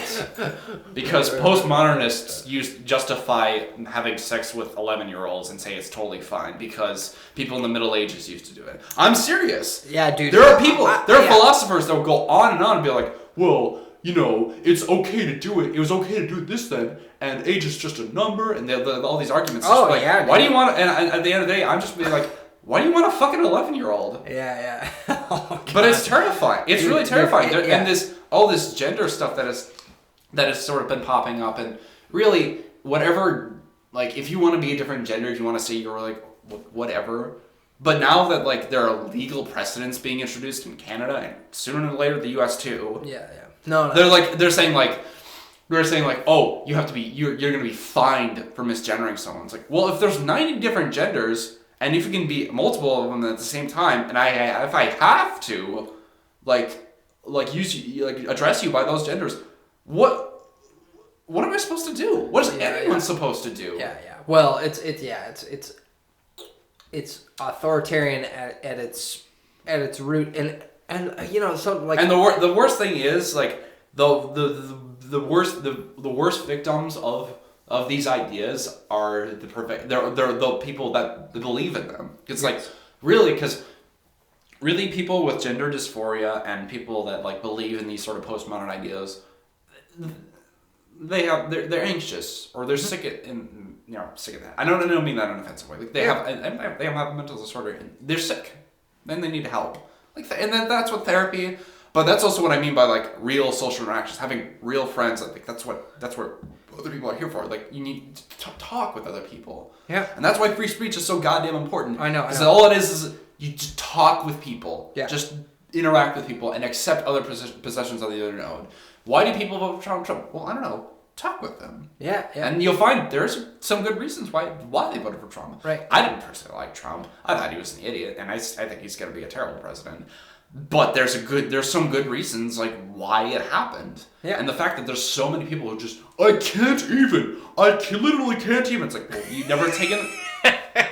because you've never taken the time to understand why. Yeah. It's like, yes. But but they're absolutely right. They literally can't even, Yeah, like, it's true. I mean, it's actually true. It's like, yeah, you cannot comprehend, because like it's like what we were talking about earlier. You encounter something that seems impossible, and there's no other option, so you just fucking overcome that impossibility, and you do it, and you go forward, and you make it happen no matter what. Like, okay, so if you've never if you've never encountered that before, then truly, like, your personality literally can't even, It's actually true. And it's funny how like all my liberal friends are like always haggling on conservatives, Republicans, whatever. And it's like, you guys are twice as stubborn. Like, that's not a liberal or a conservative. It's just being an adult makes you stubborn. Yeah. And here's another thing I think that and my teacher I assumed he was like conservative. He's actually super Democrat, but he's still super ridiculously stubborn. He's a 40-year-old man from the South, so of course he's stubborn as a mule. It's trying to convince him of something else. It's just Democrats in the South, that's like a cliche almost. That's something new I learned too. It's like Pappy O'Daniels from Oh Brother, Where Art Thou? You remember that politician? Pappy O'Daniels? He's the Democrat from the South. Yeah. Right. But but the thing is, when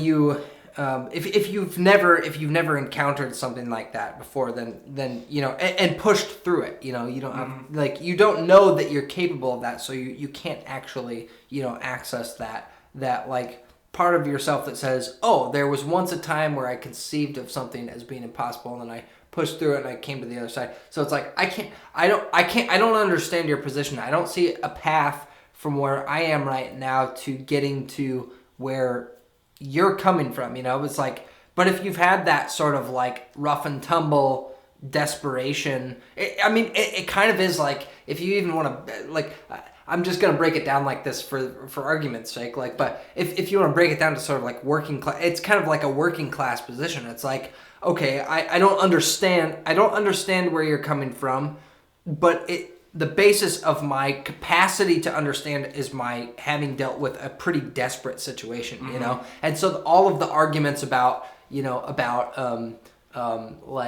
privilege and all this stuff, that if you're in a position of privilege, you can't understand the plight of people, and even if you can, it doesn't count because you're... And I say that's bullshit. Of course you absolutely can. Yeah, of course. And granted... that's what makes us humans, Right. And the people's dissociation from that, okay, if you're in this position, you can't possibly understand somebody else's argument from another position. It's like that tells you that tells you how, even though I absolutely despise social justice and a lot of the hard left, I was there for a moment and I understand why. Sometimes a couple of things seem true. It's like white privilege is that people can't understand poor people. But it's in some way rich kids have no concept of this, because I grew up half the time I spent as a kid was in this suburb called Plymouth, which is a little outside, and these it's a pretty well off neighborhoods. They're not super rich, but it's the perfect middle class. Yeah. They go to church, they go to these rich schools. They have no concept outside themselves. Well, that's just a sense of that. That's just that community. But and I feel and personally, I feel that's super dangerous. Not only to the well-being of the U.S., but also themselves, because as soon as they go to college, they just have their mind completely destroyed. I actually want to bring up a point of this is gonna be a really complicated story, but I was browsing a comic forum in my teenage years, and there's this comic that popped up that had this sort of almost we read it because it was so bad, but then it became really interesting. It was a comic. It's basically this guy was trying to it was Japanese manga style in the form of a Christian book. Okay. And it started this I know it's terrible, but it started this little girl, this girl who is really troubled, had a single mom and a dad that wasn't around. They moved to this town that's really churchy, and all these friends try to recruit her to be become a Christian. And the point, it's really teen. It's the sort of teenager, an adult trying to write teenage dialogue. It's really cringy. But halfway through, they say some really disgusting shit. there's like these people who are like, she's like, why do you even care? It's like, well, we love you. I'm like, well, why do you want to hang out? Like, you don't want to like actually care. I was like, well, right, we don't like you, but we love you. It's like, that's an actual line in the book, and I'm just like, Jesus Christ, why the fuck would you ever say that? Yeah. Like and it's like almost like a sort of microcosm, even if it's really bad dialogue, and like it's still a microcosm of this like of insular Christian communities, like saying we love you but we don't like you. It's like, Jesus, that's harsh.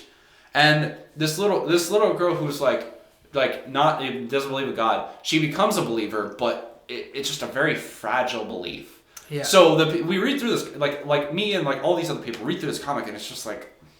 Yeah. Someone actually went to actually tracked down the creator, found his email, and it's like, he didn't like haggle him. He's just like, look, all right, so I'm from this forum. We all read it, and we felt like it was very nefarious. So please explain it to us. The guy actually messaged him back saying, look, I'm really busy, but I will totally talk with you. I'm totally willing to have a conversation. It's like, okay. It's like, well, why'd you do this? He's like, all right, let me do this. Then he find this long email about like, all right, I understand, like, I'm not that good a writer, and I tried, but like, I can understand where you're coming from. The message I was trying to create was that this thing I've studied these things with psychologists and Christian theologists, that Christianity, like why Christianity is declining in the West, and I was like, okay, and he found this term from a psychologist or somewhere called brittle Christians, and there's this idea that like because like Christian communities, you know, and middle class suburbans are so like insular, okay, it sort of creates this like, or almost kind of a very fragile sort of belief, and you know, and these kids graduate or they go to college, and immediately their belief is completely shattered. Right? Well, like I mean, yeah, because you live in your life in a relatively conservative, really nice household, and then someone's like, everything outside of this country sucks, which is not necessarily wrong. Like outside of like Canada, outside of U.S., Canada, Australia, and Europe, life kind of sucks. Yeah. And like Well, but of course, like the left, like the leftist like takeover of universities is a whole nother thing to get into, and like the reasons why we're so well off is not necessarily a bad thing. Yeah. But like they encounter these completely new ideas, and so a few things could happen like because of that. So like these brittle Christians, they graduate college, they get their job, and they retreat back. They say like, oh well, whatever. I'm just gonna forget about it. I'm gonna raise my Christian because I'm gonna raise my kid Christian because that's what my dad did. Or they become atheists. And not just they shed all of their principle. Yeah, not just atheists, but nihilistic atheists. Yeah, too, and that's a danger. And nihilism is dangerous. Right. I don't care like what you believe in, just don't be a nihilist. But because nihilism is scary. Yeah. And then when I read that, the term brittle Christians is like, I'm not like a Christian. My family is. Yeah. And I read that, it's like, that's really accurate, and it's actually kind of sad. Yeah. And it's sad to see Christianity kind of going back in the real life. And even though I have my beef with religion, like the church provides a sort of structure. Yeah. It's family structure, and like, and it conveys values so that essentially so that you don't become nihilistic. It's like, okay, if there's a better, like, let's figure out a better way to do that minus the threat of eternal damnation that you're telling to kids. Like I think that's totally possible. Well, I think it's totally possible. Well, like the whole idea of eternal damnation, it's like, try to be the best person you can. Like, do everything you can, you'll be rewarded. It's like it's a very almost like sort of like, I like a capitalism mindset, but it's like do good and you will be rewarded. Do bad and you will be punished. Yeah. It's simple, but it makes sense. Yeah. And postmodernism is starting to try to upheaval that because nothing really matters. Like nothing matters if you don't care. So nothing matters to you personally. Yeah. But don't you fucking dare tell these college kids that are just coming from these small towns that you can do whatever you want regardless of consequences. No, that's why, like, if you believe like a rape culture is happening, well, that's why. Like, you're saying, do whatever because there's no consequences. Well, like, that's your fault. Like, and do this, or like, it doesn't matter. Like, if you're gonna like knock up some girl and then leave, well, postmodernism's fault. If you want to have think you could buy a house with no money and still afford it, that's your fault. Like, that's postmodernism's fault.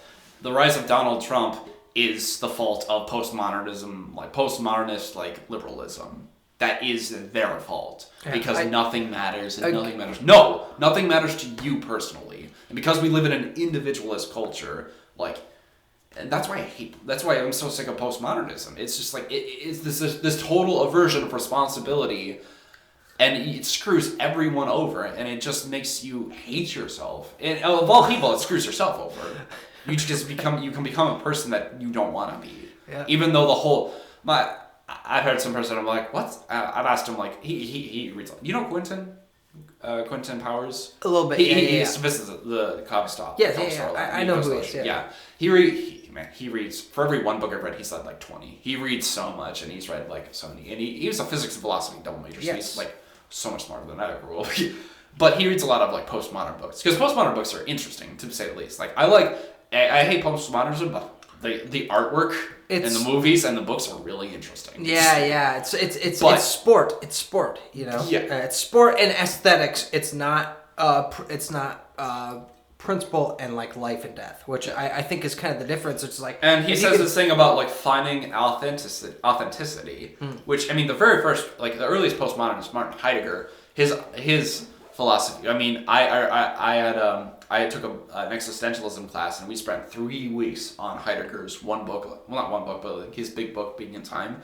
It's really confusing, of course, because it's a postmodern book. It's super confusing and really hard to read. But basically, it's like the most aware, self-aware life is living in accordance with death.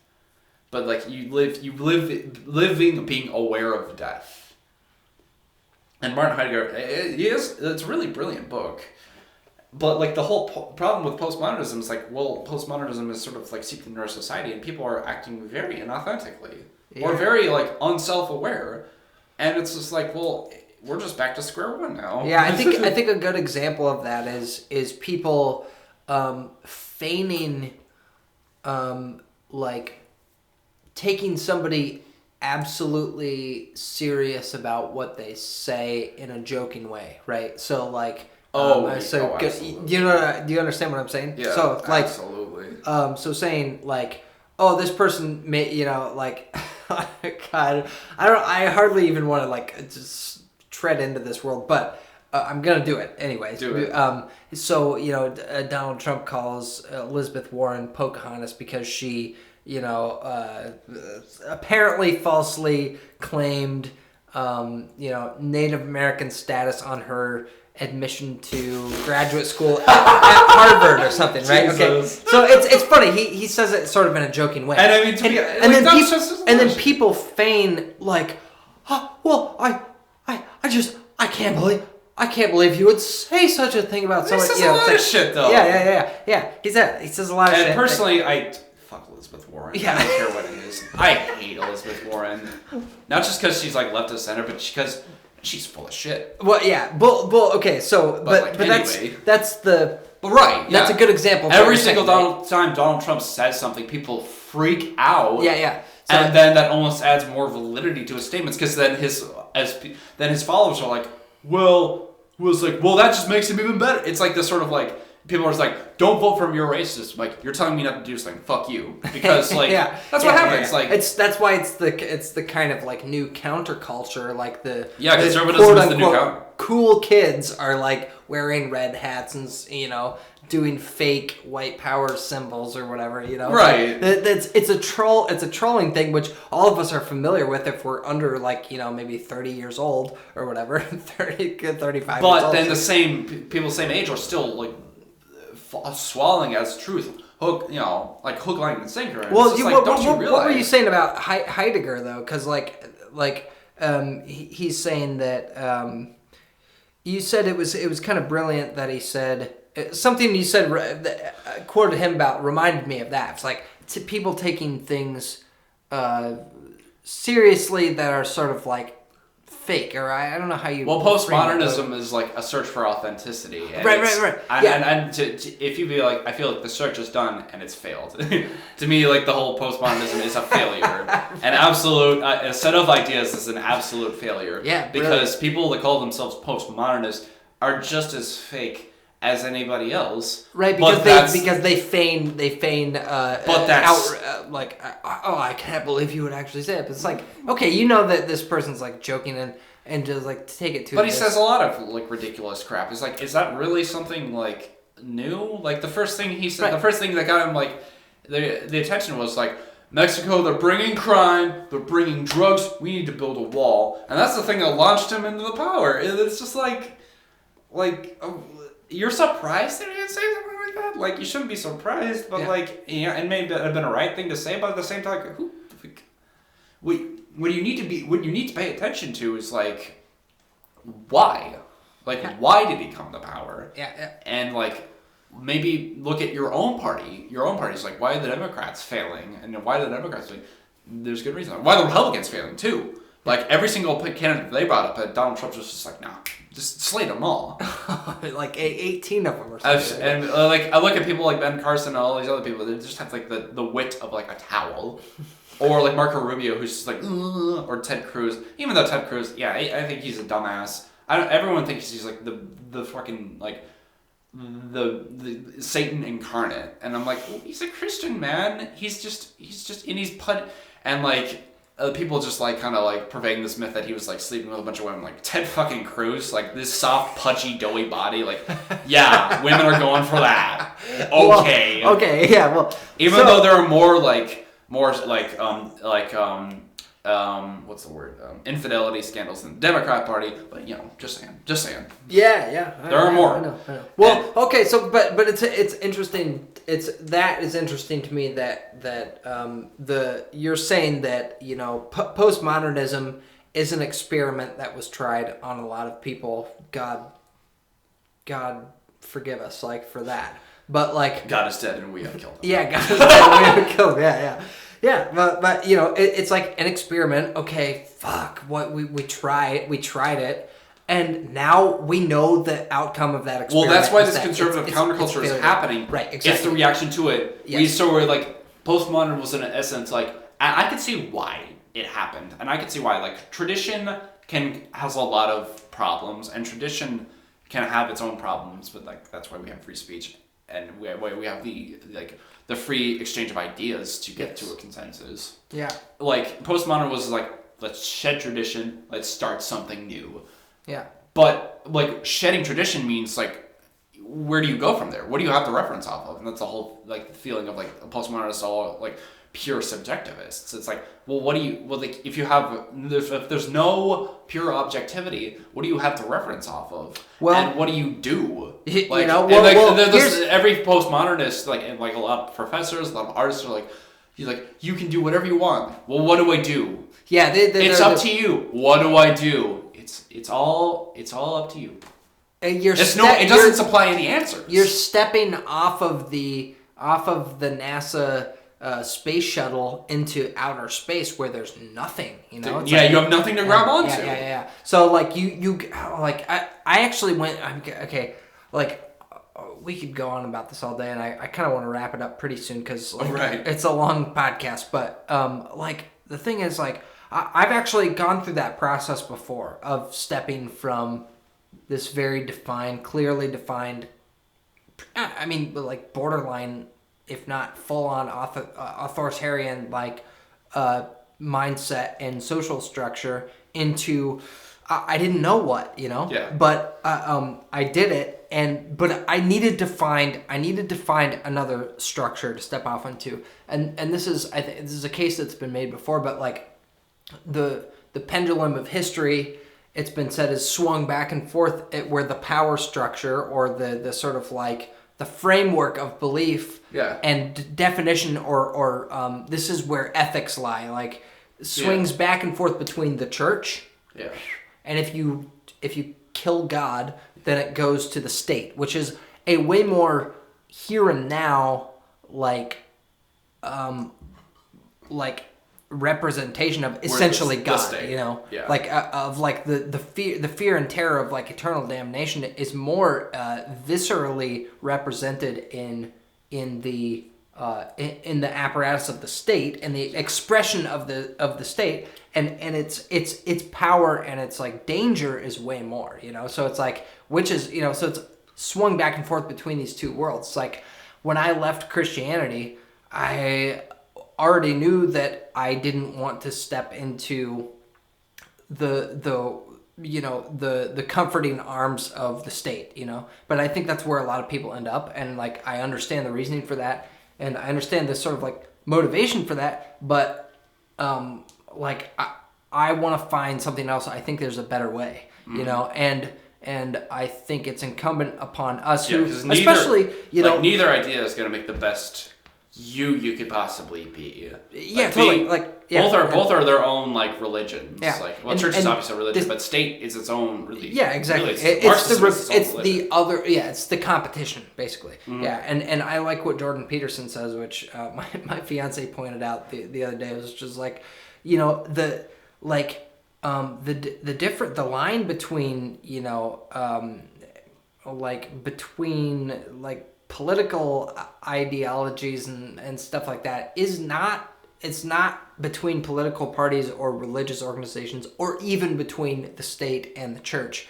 It's right down the middle of your own soul, and like you have all this capacity for doing great good in the world and like essentially embodying your own ideals and seeing the outcome and the fruition of that, and you also have the capacity for terrible darkness and like horrible things, and all of us have that, and that's what Jung called the shadow, like the shadow self, and like I talk about. I need a lot to read in the show Carl Jung stuff too. Yeah, Peterson's talked about a lot about Jung, and it seems yeah. like he's like Jung seems to be like one of the most brilliant people ever live. If that's the case, like or at least the most aware, right? It's like that's why I really want to get into psychology too. But there's the other thing, like that other talk. Yeah, maybe it was in the same like lecture, but I saw a clip where like he was talking about Gandhi and Hitler. Like, what was the difference between them? Mm-hmm. But like. I don't know if it was in the same clip, but like he was talking about like Nazis, and it's like everyone thinks like, oh, there's Nazis, like these horrible people, these evil people. I'm like, no, these were normal people. Well, the horrible thing was that these were normal people committing these atrocious acts. Yeah. Normal, everyday people can do horrible evil given the right conditions. Yeah. Which is why we work so hard to create stable conditions. You know what I'm saying? And the thing is, it's like it's not just like a conservative. Everyone goes like, "Oh, conservatives are fascist." Fascism is not a conservative or liberal thing. You see like leftist fascism and right fascism. Well, conservatism, I believe, I'm gonna put myself out there on this one, but conservatism, I think, is the bulwark to fascism because it says like. It's an attempt to create normal conditions. Right. You understand? Like because which liberalism questions. Right. Yeah, which is good. Which is good in some ways, right? Right. Yeah. Like so, you have to have like some mixture of both. Because you become stagnant and things decay over time, right? So like you have to introduce some new things every once in a while to sort of like mix things up. Okay, but that's a really shitty way of describing that, but. So you make conservatism is saying let's try to establish normal conditions, okay? The Jonathan Haidt article about like when people he was talking about like what was it was Emile Durkheim or like he was referencing either a sociologist or another psychologist about something like normative conditions. Yeah. And that's why people vote Republicans. Like they're establishing the normative conditions. Yeah. Well, I mean, the thing is because like we know that under extreme conditions, people act in extreme ways because we're afraid of the unknown. So if your highest ideal is to push people into essentially the unknown or to be like in a state of like having to sort of deal with or control chaos, then they're gonna be chaotic, and they're gonna be they're gonna do horrible things under horrible conditions, and so I don't know. I think that's like where we may find some meeting ground, on we have some common ground, which is exciting to me because I had a sense about it the times we've talked in the coffee shop and stuff like that, and I think it's cool that we found some common ground there in terms of like for one having the belief in free speech and seeing that as being the sort of like one of the higher ideals that protects all of your other ideals flowing out of that, and it's because it's the saddest thing with like the postmodernists, like Marxists and socialists. It's like the one person that you're harming with like by limiting free speech is yourself. Yeah, for and sure. let's just wait until you get jailed for saying something that for you saying something. Yeah. And that's what I always want to stress. And that's why, in one way, that's why I want to become a socialist. And like in one way, not a socialist, sorry, psychologist. Socialist. Psycho-socialist.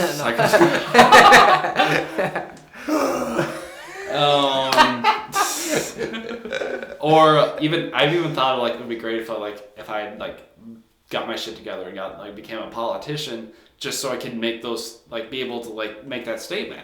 Like really, I would love to be a talk artist and just talk to these people, just be like, but why are you doing this? Yeah. And you'd really get at people because these kind of people, because these people don't realize they don't have any principle. Their ideas are not founded on a solid foundation or founded in principle.